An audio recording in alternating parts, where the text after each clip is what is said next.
Primero, gusto en saludarte, Isaac, a ti y a toda tu gente. Feliz Pesaj y que esperemos que lo que siga sea para bien. ¿Qué puede hacer la ciudadanía?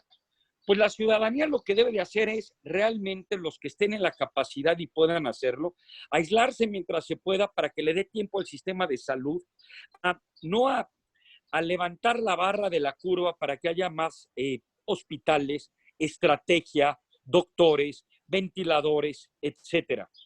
Pero vamos a tener que realmente nosotros como ciudadanos tener un tipo de control social. Y por supuesto, esto está sucediendo. Independientemente de las recomendaciones del gobierno, muchos restauranteros, empresarios, ciudadanos se han guardado en sus casas y los que han estado en la posibilidad han podido trabajar desde las mismas. Entonces, al final de cuentas, nos tenemos que cuidar, porque este es un problema de cada uno de nosotros. Si nuestra tasa de contagio es mayor a 1 y uno no sabe que está contagiado y sale sin máscara, perdón, sin cubrebocas o sin las precauciones y contagia a 3 o 4 personas, lo que ahorita podemos entender que es exponencial, que yo siempre he hablado oído en singularity y estos temas, y ahorita lo estamos viviendo, escribí un artículo al respecto, van a suceder. Somos susceptibles a ser contagiados, pero también somos susceptibles a contagiar. El modelo que esto sigue son 3 cosas. Tú puedes contagiar o ser contagiado. Si ya te contagiaste, puedes a lo mejor ser inmune, o a lo mejor morirte, o a lo mejor curarte. Entonces, con estas 3 variables, los ciudadanos debemos de cuidarnos. ¿Qué va a pasar y cómo va a pasar esto a la gradualidad para realmente bajar la curva? Allí es donde nosotros hicimos una propuesta que estamos trabajando del doble no circula de las familias. En Israel parece que está aplicando algo similar, pero yo le veo algunos problemas. En Israel parece que se está proponiendo que 4 días a la semana no se trabaje, no se salga, no se labore, y que por supuesto la gente que esté contagiado, que sea mayor de edad o que esté comprometido su sistema inmunológico, esa gente se resguarde. El problema de los 3 y 4 días y la ventaja de los 3 y 4 días. La ventaja es que es más fácil llevar un monitoreo social donde las calles estén vacías 3 días por completo. El problema es que estar guardado 3 días no te cura del problema. Tú puedes seguir contagiando, mientras que si estás 4 días o 5 tampoco. Pero 2 semanas o 3 semanas, si estás contagiado, sí puedes volverte inmune y puedes dejar de contagiar a gente. 2, si tú haces esto por apellidos o por días de la semana, tienes otro problema. Casi siempre la gente que se contagia es por clústeres. Una persona en la casa está enferma, los demás están enfermos o se van a enfermar. Entonces, aquí lo que tienes que hacer, una vez más, es evitar que se saturen los hospitales, que se sature el sistema de salud. Entonces, si tú, por ejemplo, pudieras tener una política pública que una vez que ya estuviste 40 días como nosotros, o 30 o 25 en cuarentena todos, si logramos hacer que esto le permita al sistema de salud tener más hospitales, más doctores, más inteligencia, en el momento en que tú saques a toda esta gente, vas a volver a tener este problema, pero 2 o 3 semanas después. Lo tienes que hacer de manera gradual. Por eso una idea de Pamela Cortés, y que no es mala y que le estamos probando y corriendo con gente en MIT del grupo de Clarillas. ¿Mandé? Súbete un poquito, porque tu cara, hemos otra foto, ahí, mejor. Sí. Lo que estamos tratando de proponer es que haya un doble no circula, pero por castas. Si tu numeración termina en 50, en 0, los 0s y 1s hoy no circulan por 2 semanas. Los 2 y 3, los 4 y 5, los 6 y 7. Lo que esto permite es, uno, que toda la gente que sea mayor de edad, de todos modos la tienes que sacar del pool. Toda la gente que ya sepa que haya tenido prueba positivo también. Toda la gente que realmente tenga síntomas altos, aunque todavía no se haga la prueba, se debe de salir del pool. Toda la gente que tenga proclividad a un sistema inmunológico comprometido también. La gente mayor de 60 años igual. La gente que no necesite salir, que no salga y que pueda trabajar de su casa adelante. Pero todos los demás debemos de saber que podemos tener una debacle económica sin precedente. Entonces, sacar al 70 u 80% de la población. Repito, una vez que el número de contagios haya llegado a su máximo, 10 días después, y que tengamos eso diagnosticado, o después de que se declare que ya vamos a salir, que salgamos por partes nos va a permitir que la gente que se enclaustró por el número de casa 2 semanas va a regresar inmune. O desafortunadamente algunos van a estar enfermos y se van a tener que quedar más tiempo, o algunos se van a morir. Pero esto es el único estudio que nosotros creemos que de aquí a 4 o 6 meses, porque esto no va a durar 4 semanas, va realmente a generar que no tengamos nuevos picos. Estamos trabajando en esta propuesta, la publicamos a través de Diario Judío, contigo, y también, por supuesto, del Universal, y esta es la propuesta que queremos hacer. Cuando tú preguntas qué pueden hacer los ciudadanos, pues una de las cosas es crear este tipo de propuestas, es evaluar y realmente transmitir este tipo de proyectos. Y por el otro, evitar contagiar a los demás y ser contagiados. Eso va a ayudar mucho al bien público.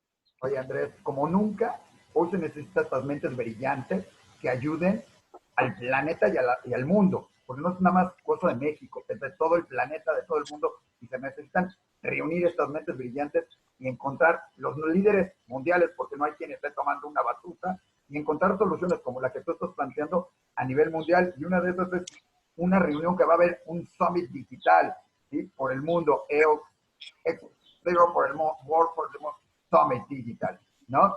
Donde tú eres participante junto con gente como Peter Diamandis, y varios más. Sí. ¿Sí? Que además son personalidades que hemos visto a varios de ellos en la ciudad de las ideas, así que reforzamos que tenemos la oportunidad de ver gente muy importante en este evento que esperemos pronto. Peter Diamandis y Salim Ismail son, sobre todo Salim, son los padres del tema exponencial. Y Singularity University, de la cual soy profesor adjunto, tiene que ver con este tema. Sin embargo, nunca se ha llevado, digámoslo de alguna manera, a la práctica. Siempre se ha hablado de tenemos que pensar exponencialmente y no linealmente. Tenemos que comprender el concepto de exponencialidad.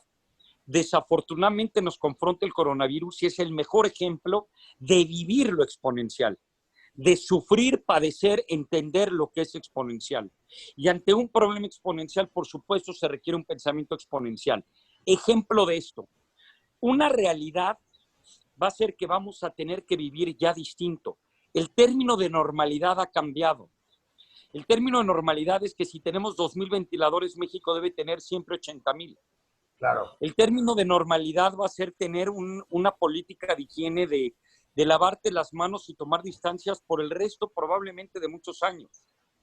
Todo este tipo de temas de hacia dónde va la educación, hacia dónde deben de venir todo este tipo de proyectos, se van a tratar en esta conferencia, que ya es un ejemplo del nuevo mundo, que va a ser online y donde personajes como los que acabas de mencionar están allí. La Escuela de las Ideas ha tenido más de 700 ponentes, pero muchos de ellos, como Craig Venter, como Larry Brilliant, con quien he tenido el gusto de convivir en San Francisco, que es uno de los líderes y de los estudios más serios de las pandemias. Él ha sido de los grandes, es decir, si tú lo buscas a Larry Brilliant en Google, te vas a dar cuenta que si alguien que sabe de estos temas es él. Entonces, toda esta gente está consciente que hay dos problemas y el objetivo es maximizar el bienestar social.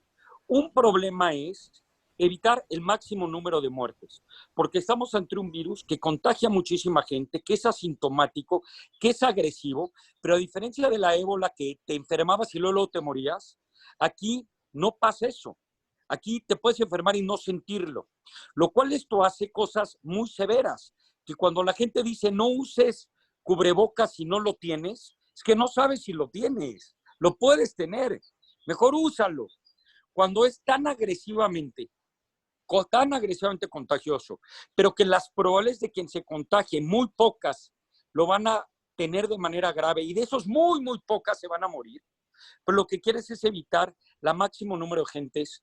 La gente que te dice, oye, pero se muere más gente en accidente de coches, se muere más gente por un ataque al corazón. Ojo, cuidado, no te creas todo lo que te dicen.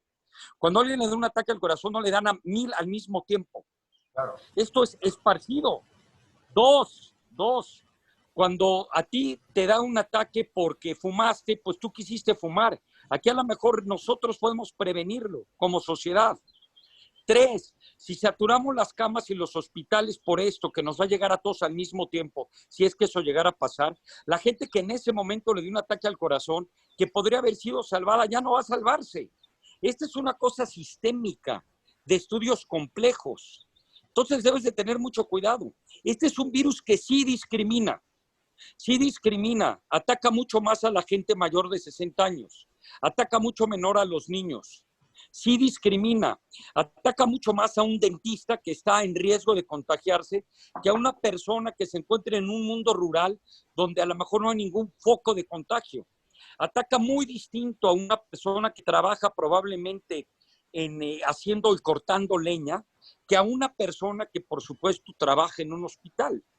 También discrimina en términos de la gente que ha estado viajando por todo el mundo con la gente que no. Entonces, cuando un virus discrimina contra las embarazadas, contra los adultos mayores, con los que tienen diabetes, con los que tienen el sistema inmunológico comprometido, debes de hacer políticas públicas que discriminen. No es lo mismo cerrar la economía de la Ciudad de México que cerrarla de una zona rural donde no hay ningún foco de contagio. No debes hacerlo. De entrada, la gente que está ahorita contagiada, hay que hacer pruebas por todos lados, hay que guardarla. Pero la gente que probablemente no se le necesite, hay que darnos cuenta que hay otro objetivo también, y que es la economía. En el momento en que la gente empiece a darse cuenta que ya no tiene para comer, probablemente algunos van a saltar. En Estados Unidos la cantidad demandada por pistolas, por armas, ha sido enorme. Tiene una razón de ser. La gente tiene miedo que esto empiece a suceder y asalten sus casas. Y que mucha gente, los trillones de dólares que está ocupando Estados Unidos ahora para prevenir muertes, a lo mejor habrá que evaluar qué pasa si ese dinero se ocupara más bien para prevenir adicciones, diabetes, cáncer, obesidad. ¿A cuánta gente vas a salvar? En pocas palabras, este es un trade-off, es un dilema de política pública entre salvar vidas presentes contra vidas futuras. Por eso debes de tener en tu ecuación dos cosas. No generemos un problema económico del cual no nos las vamos a acabar, pero por el otro lado no saturemos a los sistemas de salud. Por eso hay que pensar en este tipo de propuestas como las que estamos pensando, porque si no vamos a tener lo peor de los dos mundos. El debacle económico nos va a generar muchas muertes, y las muertes y un sistema saturado de salud nos van a generar un gran debacle económico. Yo te pregunto a ti, Isaac, tú que te dedicas a los medios, ¿qué va a ser más impactante?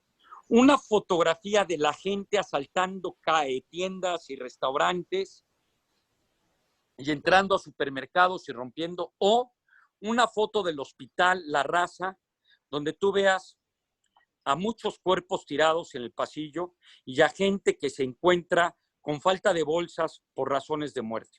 Stalin decía, una muerte es una tragedia, 200,000 es una estadística. Pero Stalin hablaba de un mundo donde no había redes sociales, donde no había diario judío ni esta manera de comunicarnos. Claro.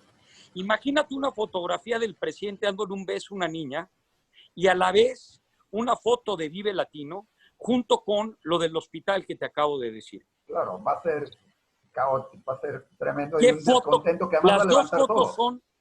Las dos fotos son reptilianas, pero ¿cuál es más dramática? Hijo, va a depender, yo creo que para mí es más dramático los cadáveres y todo de la gente Para que todos. está ahí, pero habrá gente que Para esté más todos. preocupada, pero habrá gente que esté Para más preocupada todos. por los que estén asaltando diciendo es el descontento público y desafortunadamente va a haber muchos que aprovechen ese mismo momento, Andrés, porque además es Para una todos. cosa filosófica, económica. Andrés, yo sé que este es... Reptiliana.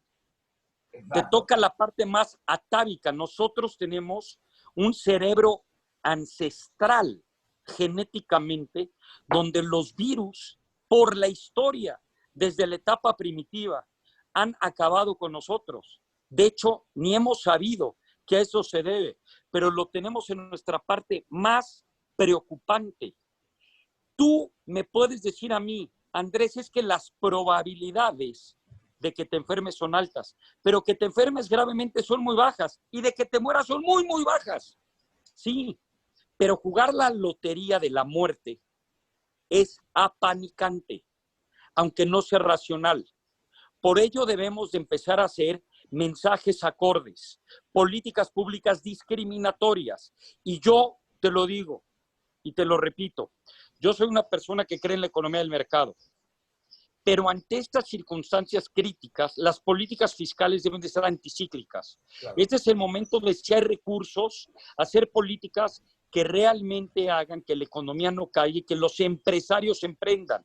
Sí tienes que preocuparte por la gente menos recursos, por supuesto, pero tienes que preocuparte también de darle recursos a los que generan riqueza, porque si no, los dos vamos a padecer. Pero ¿sabes quién va a padecer más? El de menos recursos. Claro. Porque vas a despedir gente y vas a tener un problema muy serio con toda la gente de la economía informal. Estamos ante un dilema de Sophie's Choice, donde no tenemos que elegir entre un hijo y otro, como la película Sophie's Choice, para quien no lo ha visto. Claro. No tenemos que elegir. Tenemos que hacer una política pública que mitigue el daño económico y que discrimine y aísle socialmente a la gente que realmente hay que aislar. Y después de esto, todavía no se puede comprobar que quedes inmune, pero hay altas probabilidades por precedentes de virus similares. Hay ahora una pulserita donde la gente que fue aprobada positivamente con coronavirus y ya ha sido curada, se la pone para que también pueda regresar al pool y no la tengas que dejar allí. Es como el doble no circula de los coches que no tienen por qué no guardarse porque están muy bien, porque ya son inmunes. Entonces, esta es una política pública que estamos proponiendo. Nos debe de preocupar la economía, nos debe preocupar la saturación, por ende la prevención de muertes y salvar vidas. Pero para ello también nos debe preocupar una cosa que sacó la revista The Economist hace 4 semanas.